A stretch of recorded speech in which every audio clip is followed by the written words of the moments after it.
સમૂહ લગ્નનું આયોજન કરવામાં આવ્યું હતું, જે બાદ સવારે વરરાજાની જાન લીલા વાજતે ગાજતે લગ્ન મંડપ સ્થળે પહોંચી ત્યારે લગ્નના આયોજકે 28 નવવધુના 15,000 રૂપિયા લેખે લઈ રફુચક્કર થઈ ગયા હતા।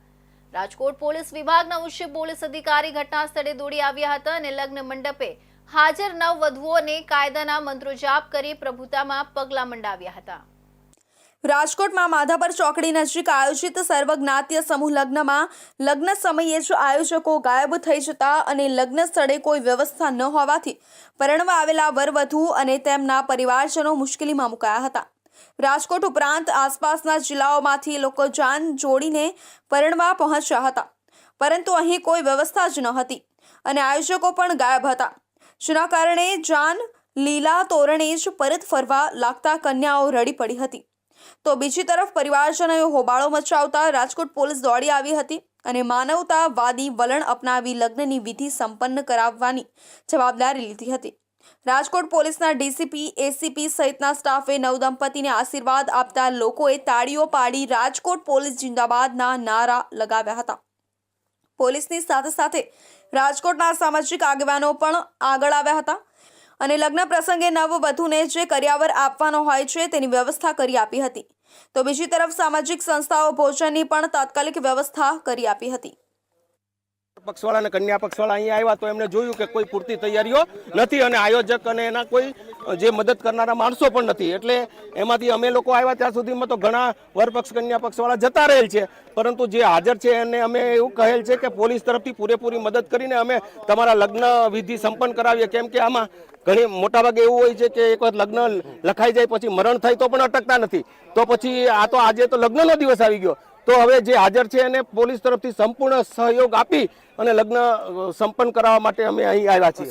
અને તમે પણ હું તો એમ કહું છું કે આ તો એવું સામાજિક જવાબદારીનું કામ છે કે પોલીસ નહીં, આ પત્રકારો પણ આમાં આ ઇન્ટરવ્યુની કામગીરી પૂરી થયા પછી આ વિધિમાં જોડાવ, એટલે પોઝિટિવ મેસેજ જવો જોઈએ અને આખે આખું એવી રીતે સંપન્ન થવું જોઈએ કે ભલે પેલો ભાગી ગયો પણ પછીથી જે સમાજના નાગરિકોએ જવાબદારી ઉપાડી એનાથી આ કામ દીપી ઉઠ્યું એમ। રાજકોટ પોલીસ લગ્ન વિધિ શરૂ કરાવ્યા બાદ જે આયોજકો સામે આક્ષેપો થયા તેની સામે ગુનો નોંધવાની તજવીજ શરૂ કરી છે। તો બીજી તરફ આયોજક ચંદ્રેશ છાત્રોલાએ પોતાની તબિયત સારી ન હોવાથી હોસ્પિટલમાં એડમિટ હોવાનું સ્ટેટસ મૂક્યું હોવાનું જાણવા મળ્યું હતું, જોકે હોસ્પિટલે તેને શુક્રવારે રાત્રે જ ડિસ્ચાર્જ કરી દીધો હોવાનું પોલીસને જણાવ્યું છે। સમૂહ લગ્નના આયોજકો વર અને કન્યા પક્ષ પાસેથી 15,000 થી 40,000 રૂપિયા ફી પેટે લીધા હોવાનું સામે આવ્યું હતું અને સમૂહ લગ્ન સ્થળ પર હોબાળો થતા રાજકોટના એસીપી રાધિકા ભારાઈ, ડીસીપી સજ્જનસિંહ પરમાર સહિતનો પોલીસ કાફલો લગ્ન સ્થળ પર પહોંચ્યો હતો। આ સમયે કેટલાક વરઘોડિયા તો લીલા તોરણે પરત ચાલ્યા ગયા હતા।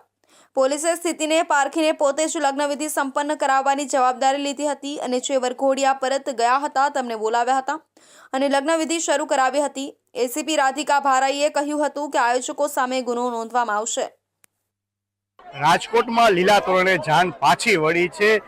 સમૂહ લગ્નના આયોજકો દ્વારા જે કપલ હોય છે તેમની સાથે જે પરિવાર સાથે ઠગાઈ કરવામાં આવી છે, ત્યારે આપ જોઈ રહ્યા છો મારી પાછળના દ્રશ્યો કે આ જે રાજકોટના જે મોરબી રોડ પાસે આવેલ સર્વજ્ઞાતી સમૂહ લગ્નનું આયોજન કરવામાં હતું, આમાં 28 દીકરીઓના સમૂહ લગ્નનું આયોજન કરવામાં આવ્યું હતું, પણ આ સમૂહ લગ્નમાં જે ક્યાંક ને ક્યાંક અત્યારે આયોજકો દ્વારા છેતરપિંડી કરવામાં આવી છે લોકો સાથે અને જે લોકોને લીલા તોરણે પાછી જાન મોકલવામાં આવી છે।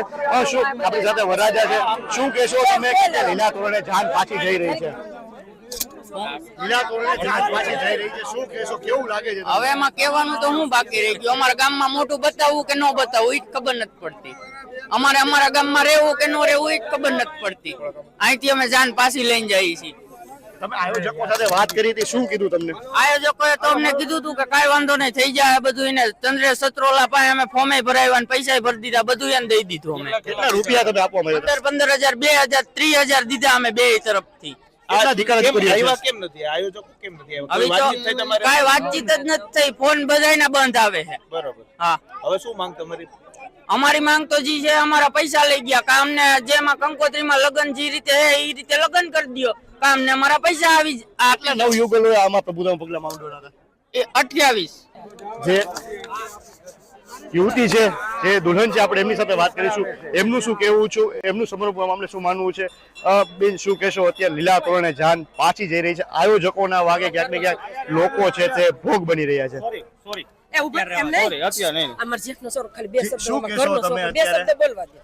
અત્યારે જે આયોજન આ કર્યું હતું સમૂહ લગ્ન, એને કયો અહીંયા આવે ને બધું આ વ્યવસ્થિત કરાવે. તમે અત્યારે કેટલા જે યુગલ હતા તેમને અત્યારે બબુરામાં પગલા માંડવાના 28 દીકરીઓનું પૈસા લઈને વયા ગયા છે. અત્યારે કોઈ સમૂહ લગ્નમાં ભરોસો કરશે? હવે કેટલા પૈસા ભરવામાં આવ્યા? જે વર વધુ જેમનું કેવું છે કે 28 જેટલા જે યુગલો છે તેમના દ્વારા અત્યારે પ્રભુતામાં પગલા માંડવામાં આવતા, પણ ક્યાંક ને ક્યાંક આયોજકો દ્વારા કરેલ છેતરપિંડી લઈને લીલા તોરણે જે યુગલો છે, જેના પરિવાર છે, તેમને રાતા પાણી રોવાનો પણ વારો આવ્યો છે. ત્યારે હાલ સમગ્ર મામલે તંત્ર દ્વારા અત્યારે અપીલ કરે છે કે ત્યાં પોલીસ તંત્ર આ બાબતે કડક પગલા લઈને જે આયોજકો ચંદ્રેશ સતોલા સહિતના આયોજકો છે તેના ઉપર કડકમાં કડક પગલા લે. પ્રતિક લીંબાણી, ઇન્ડિયા ન્યૂઝ, રાજકોટ.